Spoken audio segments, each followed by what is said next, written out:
நீயே வாழ மாட்டிக்கிற, மற்றவங்களையும் வாழ விட மாட்டிக்கிற. அதே மாதிரி பலவிதமான கமெண்ட்ஸ் நேற்று போட்ட வீடியோவில் வந்துச்சு.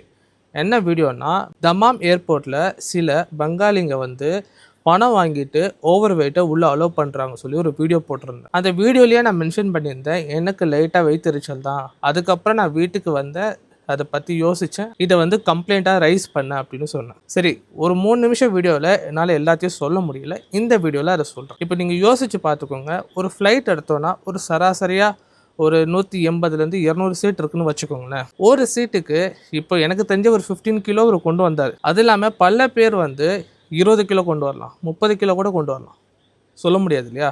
இப்போ டேட்ஸ் ஒரு ஹேண்ட் கரியில் முழுக்க டேட்ஸ் போட்டோன்னா 30 கிலோ அதிகமாகிடும். நினச்சி பாருங்கள், ஃப்ளைட்டு ஃபுல்லாகுது, அத்தனை பேருக்கும் இங்கே காசு வாங்கிட்டு உள்ளே அனுப்புகிறாங்க. எல்லா கிலோவுக்கும் உள்ள கணக்கு இருக்கும். நம்ம எக்ஸ்ட்ரா வெயிட் வந்துச்சுன்னா நம்ம ஏர்போர்ட் அத்தாரிட்டிக்கு சொல்லும் போது அதுக்கு அவங்க எக்ஸ்ட்ரா ஃபீஸ் போடுறது அவங்க ஒரு கணக்கு வச்சுருப்பாங்க. ஆளுக்கு 10 கேஜி ஹேண்ட் கரி, உள்ளே எவ்வளோ ஆளுங்க இருக்காங்க, இவ்வளோ வெயிட் இருக்கும், எல்லாம் கேல்குலேஷனோட தான் ஃப்ளைட்டை பறக்குது இல்லையா? எல்லாம் மேட்ரிக்ஸ் தான். ஸோ அந்த மாதிரி இருக்கும்போது நம்ம எக்ஸ்ட்ரா வெயிட்டு அவங்களுக்கு யாருக்குமே தெரியாமல் நம்ம சுய லாபத்துக்காக நம்ம உள்ளே அலோவ் பண்ணுறோம். அது ஃப்ளைட் ஏதாச்சும் ஆச்சுன்னா யார் பொறுப்பெடுத்துப்பா? யோசிச்சு பாருங்கள். ஒரு ஆளுக்கு 15 கிலோ போடலாம், 15 கிலோ எக்ஸ்ட்ராவாக கொண்டு வராங்க. ஒரு 180லேருந்து 200 பேர் இருக்காங்க. இன்ட்டு போட்டு பார்த்தா ஒரு 3000 கிலோ வரைக்கும் வருது. 3000 கிலோனா ஒரு மீடியம் சைஸு யானையோட வெயிட். ஒரு மீடியம் சைஸ் யானை நினச்சி பார்த்துக்கோங்க. இப்படி போட்டு நம்ம அனுப்புகிறோன்னா, நம்ம ஃப்ளைட்டில் பறக்கும்போது டர்புலன்ஸ் வரும், சில அப் அண்ட் டவுன்ஸ், ஏதாவது காற்று, ஏதாவது சம்திங் இஷ்யூ வரும்போது ஃப்ளைட் எப்படி தாக்கு பிடிக்கும்? உங்கள் குடும்பத்தாருங்க அந்த ஃப்ளைட்டில் நீங்கள் ட்ராவல் பண்ண விடுவீங்களா? சரி, ஓகே. அடுத்தது வந்து அவர் சொல்கிறாரு, நீயே வாழ மாட்டேங்கிற, மற்றவனை வாழ விட மாட்டேங்கிற அப்படின்னு சொல்கிறாரு.